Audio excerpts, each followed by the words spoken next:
Hi friends, வணக்கம். Welcome back to my channel. இன்னைக்கு நம்ம சேனல்ல ரொம்ப டேஸ்டியான ஒரு மோர்க்குலம்பு ரெசிபி எப்படி பண்றதுன்னு பார்க்கலாம். 5 நிமிஷத்துல நம்ம இத பண்ணிரலாம். இது பண்றதுக்கு பாத்தீங்க அப்படினா 1 ஸ்பூன் அளவுக்கு பச்சரிசி, 1 ஸ்பூன் அளவுக்கு கடலைப்பருப்பு, 2 ஸ்பூன் அளவுக்கு துவரம் பருப்பு எடுத்துர்க்கேன். இது மூணுத்தையும் சேர்த்து ஒரு 15 நிமிஷத்துக்கு ஊற வச்சு எடுத்துக்கோங்க. இது வந்து பாத்தீங்கன்னா 1/2 லிட்டர் அளவுக்கு இன்னைக்கு தயிர் எடுத்துர்க்கேன். நல்ல கெட்டியான தயிர் தான் எடுத்துர்க்கேன். கொஞ்சம் புளிப்பு இல்லாத தயிரா வந்து பார்த்து எடுத்துக்கோங்க. இப்போ இத வந்து ஒரு மிக்ஸி கப்ல சேர்த்துட்டு நல்லா இத வந்து ஒரு 2 நிமிஷத்துக்கு அரைச்சு எடுத்துக்கோங்க. இந்த மாதிரி இருக்கணும். இப்போ அதே மிக்ஸி கப்ல நம்ம ஊற வெச்சோம் இல்லையா பருப்பு, அந்த பருப்பு எல்லாத்தையுமே நம்ம உள்ள சேர்த்துக்கலாம்.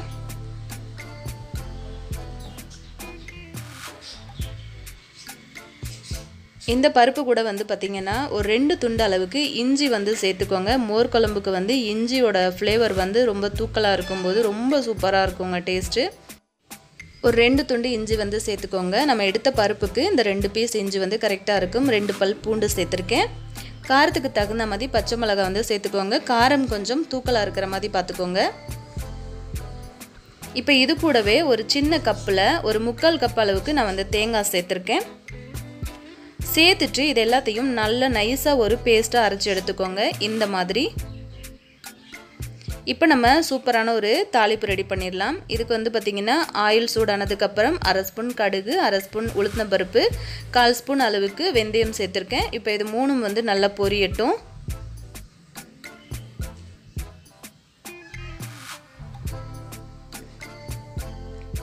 நல்லா லோ ஃப்ளேம்ல வச்சு அப்படியே பொரிய விடுங்க. ஒரு 2 நிமிஷத்துல பொரிஞ்சிடும். ஒரு 10 சின்ன வெங்காயத்தை நல்லா நீல வாக்குல கட் பண்ணிட்டு சேர்த்திருக்கேன். இது சின்ன வெங்காயம் மோர் குழம்பு அப்படிங்கிறதுனால ரொம்ப டேஸ்டியா இருக்குங்க. நீங்க சின்ன வெங்காயம் வந்து சேர்த்து செய்யும்போது ரொம்பவே அருமையா இருக்கும். இப்போ இத வந்து நல்லா கலந்து கொடுத்துருங்க. ஒரு 2ல இருந்து 3 நிமிஷத்துக்கு இது வந்து வதங்கட்டும். நீங்க வெண்டைக்காய் அந்த மாதிரி காய் ஏதாவது சேர்த்துக்கிறதா இருந்தா கூட தாராளமா சேர்த்து செய்யலாம். இன்னுமே சூப்பரா இருக்கும். இப்போ பாருங்க ஃப்ளேவருக்காக நான் வந்து காஞ்ச மிளகாய் சேர்த்திருக்கேன். ஒரு 3 காஞ்ச மிளகாயை நல்லா சின்ன பீசஸா கிள்ளிட்டு சேர்த்திருக்கேன். ஒரு கொத்து கருவேப்பிலை சேர்த்துக்கோங்க. சேர்த்துட்டு இது எல்லாத்தையுமே வந்து நல்லா வதக்கி விட்டுறலாம். மோர் குழம்புக்கு எப்பவும் நம்ம வரமிளகாய் வந்து தாளிக்கும் போது ரொம்ப சூப்பரான ஒரு ஃப்ளேவர் கிடைக்கும் நமக்கு. இப்போ இந்த குழம்புக்கு தேவையான அளவுக்கு உப்பு சேர்த்துக்கலாம். கொஞ்சமா மஞ்சள் பொடி, கொஞ்சமா வந்து பெருங்காயத்தூள் சேர்த்துக்கோங்க. சேர்த்துட்டு நல்லா இத வந்து நம்ம கலந்து கொடுத்துறலாம். ஒரு 2 நிமிஷத்துக்கு வதக்கி விட்டா போதும். இதெல்லாம் சேர்த்து நல்லா பொரிஞ்சு வரும்போது நம்ம மோர் குழம்பு வந்து ரொம்ப தூக்கலா இருக்கும் டேஸ்ட். இப்போ இது கூடவே நம்ம அரைச்சு வச்சோம் இல்லையா பருப்பு பேஸ்ட், அதை வந்து உள்ள சேர்த்துக்கலாம்.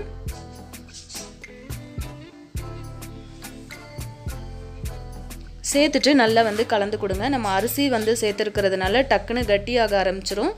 அடுப்பு வந்து நல்லா லோ ஃப்ளேம்ல வச்சுட்டு நல்லா அதை கலந்து கொடுங்க. அந்த மிக்ஸி ஜார் மட்டும் அலசிட்டு நான் ஒரு 1/2 கப் அளவுக்கு தண்ணி சேர்த்திருக்கேன்.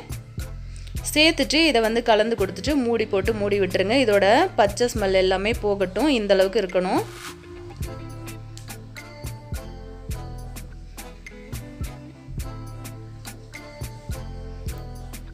இப்போ பாத்தீங்க அப்படின்னா நல்லா அதோட பச்சை வாசனை எல்லாம் போயிட்டு நம்ம சேர்த்த மசாலாவோட ஃப்ளேவர்ஸ் வந்து ரொம்ப தூக்கலா வந்துட்டு இருக்கு.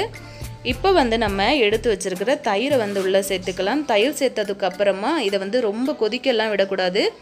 அடுப்பு வந்து நல்லா லோ ஃப்ளேம்ல வச்சுக்கோங்க. தயிரை வந்து இந்த டைம்ல நீங்க வந்து சேர்த்துக்கோங்க. தேவைப்பட்டுச்சுன்னா நம்ம அந்த தயிர் வச்சிருந்தோம் இல்லையா கிண்ணம், அதை வந்து அலசிட்டு சும்மா ஒரு 1/4 கப் அளவுக்கு வேணா தண்ணி சேர்த்துக்கலாம். சேர்த்துட்டு இதை வந்து நல்லா கலந்து கொடுத்துருங்க. அவ்வளோதான். நல்லா அதை கட்டி இல்லாமல் கலந்து கொடுத்ததுக்கு அப்புறமா சின்னதா பபிள்ஸ் மாதிரி வரும் பாருங்க. அந்த டைமில் கொஞ்சமாக கொத்தமல்லி இலைகளை தூவிட்டு அவ்வளோதாங்க நல்லா கலந்து கொடுத்துட்டு நம்மளோட மோர் குழம்பை நம்ம வந்து இறக்கிடலாம். ரொம்ப நேரம் கொதிக்க விடணும்லாம் அவசியம் இல்லை. சும்மா லைட்டாக அந்த பபிள்ஸ் வரும்போது நீங்கள் வந்து இறக்கிடலாம். சுட சாதத்தோட ரொம்ப சூப்பராக இருக்கும். கண்டிப்பாக ட்ரை பண்ணி பாருங்கள். பிடிச்சிருந்தது அப்படின்னா மறக்காமல் லைக், ஷேர், கமெண்ட் பண்ணுங்கள். செஞ்சு பார்த்தீங்க அப்படின்னா மறக்காமல் கீழே இருக்கிற கமெண்ட் செக்ஷனில் சொல்லுங்கள் ஃப்ரெண்ட்ஸ். தேங்க்யூ.